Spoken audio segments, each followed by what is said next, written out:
राम राम राम हरे हरे, हरे हरे हरे कृष्ण कृष्ण कृष्ण हरे हरे, हरे कृष्ण कृष्ण कृष्ण हरे हरे।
कृष्ण कृष्ण हरे हरे, हरे राम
बोलिए वृंदावन बिहारी लाल की जय, नंद के लाल की जय, गोवर्धन नाथ की जय, सियावर रामचंद्र जी की जय, पवन सुत हनुमान की जय, उमापति महादेव की जय, रमापति रामचंद्र जी की जय, वृंदावन बिहारी लाल की जय, आदि शक्ति जगदम्बे भवानी की जय, दत्तात्रेय भगवान की, साईनाथ महाराज की, साचे दरबार की, अपने अपने मात पिता गुरुदेव की, सब संतन की, सब भक्तन की, सब विप्रन की जय।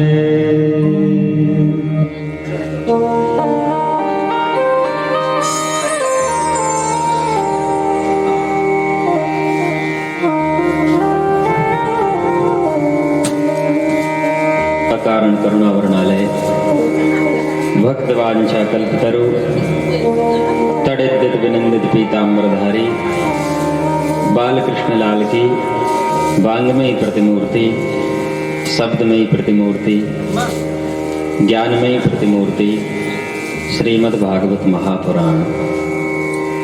प्यारे प्रभु प्रेमियों, भगवान के दिव्य चरित्रों को श्रवण करते हुए एवं भगवान की दिव्य झांकियों को अपने इन नेत्रों से निहारते हुए आज हम श्रीमद् भागवत के पंचम दिवस में प्रवेश कर रहे हैं। हाँ, ऐसा लग ही नहीं रहा भैया कि 6 दिन हो गए हैं। धीरे धीरे मतलब कृपा भगवान की है ना। आज 6वां दिन हो गया। ऐसा लग रहा है काश यदि आज पहला दिन होता है। 6वां दिवस की कथा है। आज भगवान के दिव्य चरित्रों को श्रवण करते हुए हम भगवान के मंगल में विवाह तक आज की कथा को श्रवण करेंगे। और कल भैया आपने कथा में गिरिराज जी का पूजन किया, गिरिराज जी की परिक्रमा का मानसिक फल ग्रहण किया और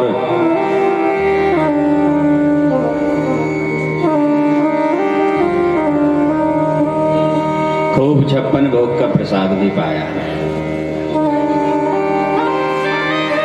अच्छा देखो भैया, कल जैसा कि आपने सुना था कथा के माध्यम से कि भगवान ने गिरिराज जी को उठाया और इंद्र ने पानी गिराया, है ना। इंद्र ने वृष्टि करी। अब वृष्टि इतनी करी और मूसलाधार करी, 56 कोट मेघमालाओं ने एक साथ ब्रज में आक्रमण किया। माताएं जो भी कर रही हैं बिल्कुल शांति से कर लो, है ना। हाँ, बताओ, जहां 3-4 माताएं इकट्ठी हो जाए ना, वहां यही कहते हैं हमारे साउंड फीके पड़ जा रहे हैं इनकी आवाज के आगे। तो जय हो। थोड़ा सा मजाक किया, बुरा नहीं मानना। कहते हैं भैया जी जल गया कहाँ है। तो अब जल तो इतनी तेज वृष्टि थी साहब कि प्रलय आ जाए। हाँ, समुद्र के समुद्र उड़ेल दिए, प्रलय। 56 करोड़ मेघमाला इंद्र के पास हैं, सभी आ गई और एक जगह साहब बड़ा कठिन काम था ना, सोचने वाली बात है। लेकिन चलो ब्रजमंडल पे तो भगवान ने गिरिराज जी को उठा लिया, ये बात भी ठीक है कि छत्र लगा दिया हमने, पंडाल लगा लिया, पानी लेकिन इस पे से गिर के कहीं तो जाएगा, लेकिन कहीं पानी नहीं। तो इसका मतलब ये है कि अगस्त जी महाराज का नाम आप सब जानते हो साहब। हाँ, ये वो ही महाराज जी हैं जिन्होंने 3 बार आचमन करके समुद्र को पी गए, ये महात्मा है। हाँ, संध्या कर रहे थे, समुद्र किनारे बैठे थे। अब जैसे ही पल्लर आई तो आचमनी पंचपात्री सब पल्लर में बह गई है। कोई कहता है कि एक टिटेरी के बच्चे भी थे और वो टिटेरी के बच्चे पल्लर में बह के अंदर चले गए थे। तो कुछ नहीं करा, टिटेरी के बच्चे अंदर चले गए थे पानी में, तो उनको वो टिटेरी परेशान हो रही थी, लेकिन उन्होंने कहा दे दे भाई समुद्र, इसके बच्चे जो अंडे चले गए हैं उनको वापस कर दे। समुद्र नहीं सुना, 2 भाव। तो नहीं सुनेगा, बोलेगा, पी गए। केशवाय नमः, नारायणाय नमः, माधवाय नमः। समुद्र खाली, सूख गया सब। भगवान ने कहा भैया ये क्या किया? बोले महाराज क्या करें, हो गया। बोले वापस करो। हाँ, ऐसा है भैया, इसलिए समुद्र बना। वही अगस्त जी महाराज, एक बार क्या हुआ, वो तो पहले मीठा था समुद्र, ऐसी कथा जुड़ती है इसमें। पहले भगवान श्री राघवेंद्र सरकार रावण को मार के आए, तो उस समय से भगवान को हत्या तो लगी होगी, पक्की बात है। तो उसके पश्चाताप के लिए माता जानकी नित्य प्रति एक ब्राह्मण का भोजन करा के ही भोजन करते थे। अब रोज कोई न कोई ब्राह्मण को भोजन कराएं, फिर भोग पाए। लेकिन रोज उनकी एक ही शिकायत रहती थी कि अच्छे से भोजन नहीं करा ब्राह्मण, अच्छे से नहीं पाया। अरे कोई अच्छा ब्राह्मण बुलवाओ जो कम से कम ढंग से पाए। तो 2, 3, 4 फुलके खाते हैं और बस मना कर देते हैं नहीं खाना। तो ऐसा कोई दिव्य ब्राह्मण आए जिसको हम छक्के भोजन करा सकें। ठीक है देवी, भगवान ने अगस्त जी को एक दिन आमंत्रित कर लिया। अगस्त जी जैसे ही आए, भगवान ने स्वागत किया, आओ महाराज पधारो। मैया जानकी ने देखा, देखो आज हमने किसी ब्राह्मण का निमंत्रण भी नहीं किया था, आज महात्मा जी पधार गए, बड़ी कृपा की, सो आप भोजन करके जाना। बोले हाँ देवी अवश्य, क्योंकि कल हमारी भी एकादशी थी और हम अभी थोड़ा संध्या वंदन स्नान आदि कराएं, इसके बाद में भोजन करेंगे। जब तक आप भोजन की तैयारी करो। सरयू नदी के तट पर गए अगस्त जी, स्नान किया, संध्या वंदन की, आए। जब तक मैया ने भोजन तैयार किया और एक सुंदर से थाल में 15-20 बढ़िया सुंदर सोने की कटोरियों में नाना प्रकार के भोगों को माता ने सजाया और महात्मा जी के सामने रख दिया। पाइए प्रभु। महात्मा जी उन कटोरियों को देखकर बहुत थोड़े से ऐसा लगा कि दुखी से हो गए। इसमें क्या होगा मैया, ये छोटी छोटी कटोरी में। अब जो आदमी पानी की जगह समुद्र पी जाए हैं, वो आदमी भोजन कितना करेगा? बोले महाराज जी आप बिल्कुल चिंता ना करें, आप जितना खाएंगे उतना खिलाएंगे, लेकिन आप प्रारंभ तो करें। ठीक है, उन्होंने भोजन प्रारंभ किया। मैया रसोई घर में गई, भोजनालय में गई और लौट के आई, इतने में थाली में नमक भी नहीं बचा साहब। जो थोड़ा सा नमक और मिर्ची रखते हैं ना, वो भी नहीं बचा। क्या करें? फिर तुरंत लेके आई थाली में, तुरंत सब्जी दाल चावल जो जो रखे थे फिर रख के गई। अब भीतर पहुंची, पुनः लौट के आई जल्दी से, फिर सब साफ कटोरी चाट रहे हैं। जो एक दो दाने कहीं कहीं रह जाते हैं ना, संत लोग भोजन बिल्कुल नहीं छोड़ते साहब। कहते हैं देखो सुनो, कहने में या आपको सुनने में जरूर थोड़ा सा लग सकता है कुछ कि महाराज जी क्या बोल रहे हैं, लेकिन हम बताएं, भगवान का वास जो होता है अन्न के आखिरी कण में होता है, जो आपकी थाली में छूटता है। आखिरी कण यदि आपने भोजन कर लिया तो वो समझ लो भगवान का प्रसाद है। आखिरी कण तक भोजन करना चाहिए, एक कण नहीं। आपने ये हमारे जीजा जी दुबे जी किसानी करते हैं, और भी आप लोग में कई किसान होंगे, माताएं भी किसानों के घर से आई होंगी। आपने देखा होगा मैया अपने घर में कभी अन्न फिकाता है क्या? है? यदि 4-5 दाने गेहूं के गिर जाएं तो उन एक एक दाना उठाते हैं हम, और शहर के लोग थाली भर भर के फेंक देते हैं साहब उसी अन्न को। क्योंकि कहते हैं भैया किसान अन्नदाता है, वो समझता है उसका महत्व, कितना परिश्रम लगता है उसके लिए। अन्न पैदा करने में कितनी मेहनत लगती है, कोई किसान से पूछे। ट्रैक्टर वाले किसान की बात नहीं कर रहे साहब, हम तो हल बखर वाले की बात कर रहे हैं। ट्रैक्टर वाला तो खेत ही नहीं जा रहा आजकल, जो बड़े बड़े किसान हो गए ना। जब तो अच्छा देखो, हमारी जो पृथ्वी है इसकी क्षमता बनाए रखने के लिए मालूम क्या करना चाहिए? इसमें जो घास उगती है ना, जो भी पत्ते झाड़ पेड़ इत्यादि की जो पत्ते हैं, दूबा है, चारा है, इसको उसी में मिला देना चाहिए मिट्टी में।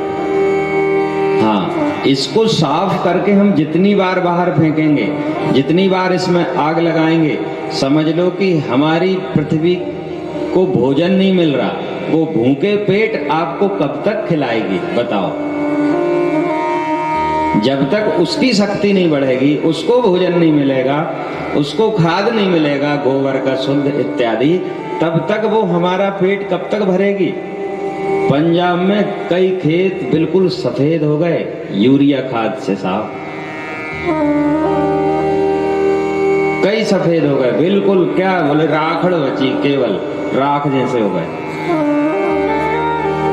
हाँ, तो हम कह रहे थे कि आखिरी कण तक भोजन का जो आखिरी कण होता है ना, भगवान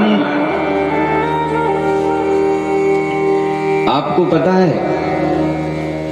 दुर्वासा जी पांडवों के यहाँ पहुंचे, कई संतों को लेकर, जमात की जमात, और दुर्वासा जैसा संत वो किसी को क्षमा करेगा? है? पांडवों के पास पहुंचे तो पांडवों के यहाँ भोजन उस समय नहीं था, कुछ भी नहीं था। अच्छा, वो मटकी में क्या था बताओ? एक दाना जो भगवान ने पाया तो 50,000 संतों का पेट भर गया साहब। उस कण में कहते हैं आखिरी भोजन का जो आखिरी कण तक पाना चाहिए। अगस्त जी महाराज यहाँ भोजन पा रहे हैं, और मैया जानकी ला रही हैं। अब माँ जानकी भोजन बनाए तो कोई ऐसा थोड़ी है कि हमारे जैसा बनाएंगे, वो तो पारंबा लक्ष्मी है, कुछ काम उनके इच्छा मात्र से भी होते हैं। मैया फटाफट जो चाहती वो बन जाता है, और तुरंत लाला के बड़े बड़े गंजे चढ़ा दिए। फिर तो बोले ज्यादा खाएंगे तो भैया और बड़े बड़े, फिर दिन भर हो गया साहब, दूसरा दिन लग गया, रात्रि भर में मैया परेशान हो गई भोजन कराते कराते, तो रिद्धि सिद्धि को बुलवा लिया। माता रिद्धि सिद्धि आ गई तो भोजन बनाने में थोड़ा सहयोग बढ़ गया, तो और तादाद में भोजन बनने लगा। 3 दिन हो गए, रिद्धि सिद्धि भी हार गई। रिद्धि सिद्धि ने गणपति महाराज को बुला लिया, आओ प्रभु, गणेश जी बढ़िया कांधे पर झारा रख के, झारा कोंचा रख के हलवाई बन के आ रहे हैं। हाँ, गणेश जी महाराज पुड़ी निकाल रहे हैं, रिद्धि सिद्धि बेल रही हैं, मैया जानकी तरकारी इत्यादि सब साफ कर रही हैं। बड़ी भारी व्यवस्था उन्होंने तैयार कर ली। बड़े बड़े कढ़ाई चढ़ रहे हैं, बड़े बड़े गंजा चढ़ रहे हैं, और भोजन बन रहा है बढ़िया व्यवस्थित। अब जो गंजे सीधे उतरते हैं भट्टी के ऊपर से, हाँ, और सीधा के सीधा ले जाके अगस्त जी महाराज के सामने रख देते हैं, तो वो गंजा उठाते हैं और सीधा मुख में डालते हैं। ऐसा नहीं कर रहे कि पूड़ी के साथ मिला के सब्जी खाएं, ना साहब, दाल के साथ चावल खाएं। हाँ हाँ, समय नहीं है भाई, जल्दी करना है और बहुत सारा भोजन करना, भूख लगी है। भूखा आदमी, तुमने सुना होगा भैया, यदि रूखी रोटी उसकी थाली में रख दो तो वो भी खाने लगता है, सलाद रख दो तो वो भी खाने लगता है, पापड़ रख दो तो वो ही खा गया। वो रास्ता नहीं देखता कि यार सब्जी भी आएगी, ये आएगा तो सब मिला के खाऊंगा। नहीं नहीं, जो हो जाए खा लो। तो ऐसे ही अगस्त जी महाराज थोड़े भूखे थे। अब सज्जनों सब पाए जा रहे, 10 दिन हो गए, 11 दिन हो गए, 15 दिन हो गए, ऐसे ही लगातार। तो मैया जानकी ने हाथ जोड़ के कहा, महात्मा जी, जब आधा पेट हो जाए ना तो पानी पी लेने चाहिए। बोले देवी बात मत करो, समय नहीं है, भोजन करने दो, और आधा पेट हो जाएगा ना तो हम खुद ही पानी मांग लेंगे। हे भगवान, 17 दिन हो गए साहब। 17वें दिन भगवान श्री राघवेंद्र सरकार के पास माता जानकी पहुंची और कहा, स्वामी जी कौन से महात्मा है, हमारी तो कमर टूट गई, अब नहीं बनता हमसे। बोले रोज तुम ही तो बोलती थी कोई अच्छे से भोजन नहीं करता, कोई अच्छे से भोजन नहीं करता, ले और कराओ। अरे स्वामी, मेरी इच्छा पूर्ण हुई, बहुत अच्छे भोजन करने वाले महात्मा बुलाए, अब तो कुछ करो। बोले ठीक है, करते हैं कुछ व्यवस्था। तो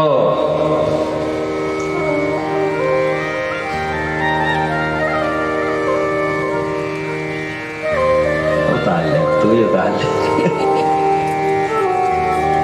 40-50 हो गई,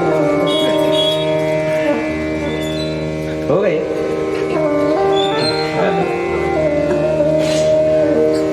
बोलो वृंदावन बिहारी लाल की जय। तो भगवान श्री राघवेंद्र सरकार ने कहा, आए भगवान की ओर।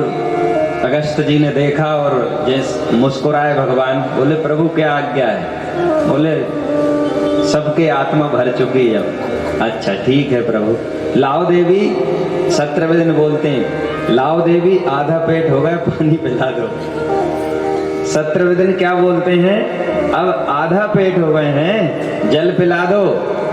माता जानकी ने हाथ जोड़ लिए, हमारी सामर्थ्य नहीं है तुमको जल पिलाने की साहब। भगवान कहते हैं कि द्वापर युग में जब मैं इंद्र का पूजन बंद कराऊंगा और उस समय जब इंद्र क्रोधित होगा और क्रोधित होकर जितनी भी जल वृष्टि करेगा सब महाराज जी वो जल तुम्हारे हिस्से का है, खूब पान करना। आप तो संत हैं, एक समाधि लगाते ही से युग बदल जाएगा।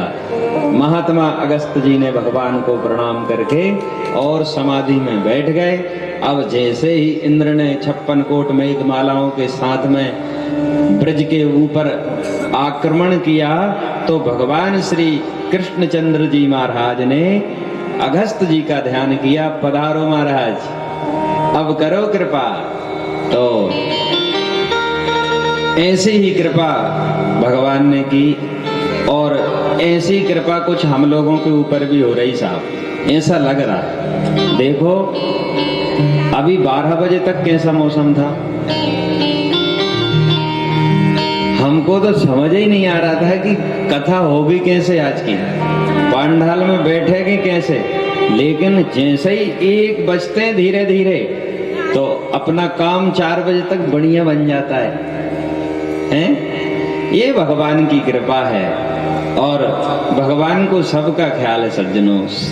हाँ, क्योंकि जो हमारे प्रभु है ना, बिनु पग चलहि सुनहि बिन काना, उनको चलने के लिए पैर की आवश्यकता नहीं है, उनको सुनने के लिए कान की आवश्यकता नहीं है। वो सर्वत्र है, सर्वव्यापी है, सबके हृदय की सुनता है। तो अगस्त जी महाराज ने भोजन किए, इंद्र को पता चला, इंद्र आया, बोले मेरे प्रभु हैं, मैं उनसे माफी मांगूंगा, मैं उनके चरण पकड़ लूंगा, मैंने बहुत बड़ा अपराध किया है। इंद्र आया स्वर्ग से हाथी पे बैठकर, लेकिन जैसे ही ब्रज की सीमा में प्रारंभ हुई, इंद्र तुरंत अपने हाथी से उतरकर ब्रजमंडल की सीमा पर साष्टांग लेटकर उसने ब्रजमंडल की सीमा को प्रणाम किया और धीरे धीरे आगे बढ़ता है और भगवान के पास जाता है और भगवान से प्रार्थना करता है कि हे प्रभु, मैंने बहुत बड़ा अपराध किया है, मुझे क्षमा कीजिए। और कहता है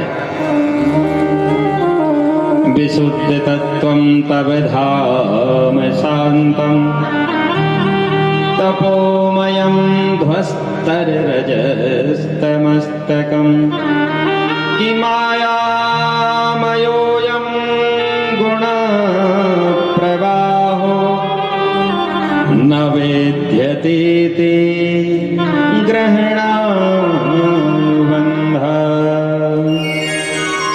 आचार्य श्री सुखदेव जी महाराज कहते हैं, परीक्षित, इंद्र ने जब अपनी गलती को माना और गोविंद के चरणों में गिरकर प्रार्थना करता है, आपका श्री विग्रह विशुद्ध तत्वों से परिपूर्ण है, उसमें तमोगुण और रजोगुण का स्पर्श भी नहीं है, रजोगुण और तमोगुण को ध्वस्त करने वाला है। माया से आप जैसा भी रूप धारण करने, लेकिन स्वयं आप कृपा के सागर हो, मैंने ये अनुभव किया है। और क्या कहता है, पिता गुरुस्त्वं जगदामधीशो दुरत्ययः काल उपास्य दंडा हिताय स्वेच्छा तनुभिः समीहसे मानं विधुञ्ज जगदीश मनी नामा। आप कुर्सी रख लो। कहते हैं देवराज इंद्र, बड़ी सुंदर स्तुति कर रहे हैं देवराज इंद्र, कहते हैं जगत के पिता तो केवल आप हो, सबके पिता तो केवल आप हैं, जगत के गुरु तो केवल आप ही हैं श्री कृष्ण। पिता गुरुस्तम जगदामधीशो। इसलिए अर्जुन भी गीता में कहते हैं, तुम ही जगत के माता पिता हो, तुम ही चराचर के स्वामी हो। लेकिन प्रभु, आप जैसा कृपालु संसार में और कौन हो सकता है, दूसरा नहीं हो सकता। ऐसो को उदार जग माही बिना सेव जो द्रवहि दीन पर राम सरस को नाही। ऐसो को उदार जग माही। और इंद्र क्या कहता है कि अहो बकीयम स्थन कालकूटम जिघांसयापः विनवे पसाध्वी लोभे गतिं धातृचिन्ता ततोऽन्यं कं वा दयालुं शरणं आपने तो ऐसे लोगों को भी क्षमा कर दिया जो आपको विष पिलाने आए थे, पूतना जैसी को। जब आप उसको क्षमा कर सकते हैं प्रभु, तो मेरा अपराध कोई क्षमा योग्य नहीं है, ये मैं जानता हूं, लेकिन प्रभु आप यदि क्षमा नहीं करेंगे तो मैं कहां जाऊंगा। आप मुझे क्षमा कीजिए। लेकिन भगवान एक ही बात कहते हैं, इंद्र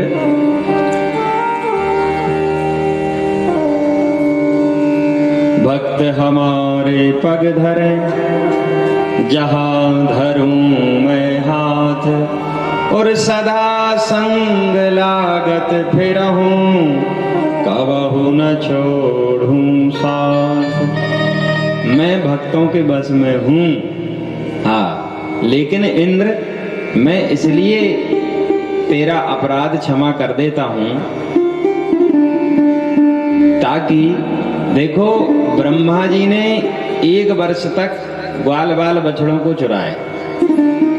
उनकी इच्छा नहीं थी कि मैं इनको मारूं, है ना, केवल उनको योग माया से ले जाकर और योग निद्रा में सुला दिया। इंद्र की इच्छा क्या थी, मैं पूरे ब्रजमंडल को समाप्त कर दूं। अपराध किसका बड़ा है? मुझे लगता है इंद्र का बड़ा है ना। इसने मारने की कोशिश की है, उन्होंने चुराए थे। लेकिन भगवान ने इसका क्या अर्थ लगाया पता है? भगवान ने यह अर्थ लगाया कि जो ब्रह्मा जी ने किया, ब्रह्मा जी को क्षमा नहीं किया और इंद्र को कह दिया कि जाओ मैंने तुम्हें क्षमा किया, इसका भगवान ने यह अर्थ लगाया कि ब्रह्मा जी की गलती ऐसी थी कि भगवान के भक्त 1 वर्ष तक भगवान से दूर रहे, और इंद्र की गलती यह है भैया कि भगवान के समस्त भक्त 7 दिन और 7 रात्रि भगवान के पास रहे। इसलिए इंद्र को क्षमा किया और ब्रह्मा को नहीं किया। यदि भगवान के मंदिर जाने से, भगवान की पूजा करने से, भगवान का पाठ करने से, दान करने से, पुण्य करने से यदि हमको कोई रोकता है हमारे घर में, जैसे आपको कोई कथा में आने में रोक दे, तो उसकी गलती भगवान शायद ही क्षमा करें। हाँ, हमारी इच्छा है कि हम कथा में जाते, लेकिन किसी ने नहीं आने दिया, तो इसका मतलब यह है कि उसने बहुत बड़ी गलती कर ली। हमारी इच्छा है कि हम दान करें और किसी ने रोक दिया, नहीं नहीं रुक जाओ, ये 10 का नोट तुम रखो, हमारे पास सिक्का है ना। इसका मतलब आपने उससे बड़ा पाप मोल ले लिया। हाँ बिल्कुल। इसलिए दान पुण्य धर्म करने से कभी किसी को ना रोको। कोई कर रहा है तो आंख बंद कर लो, कर भैया।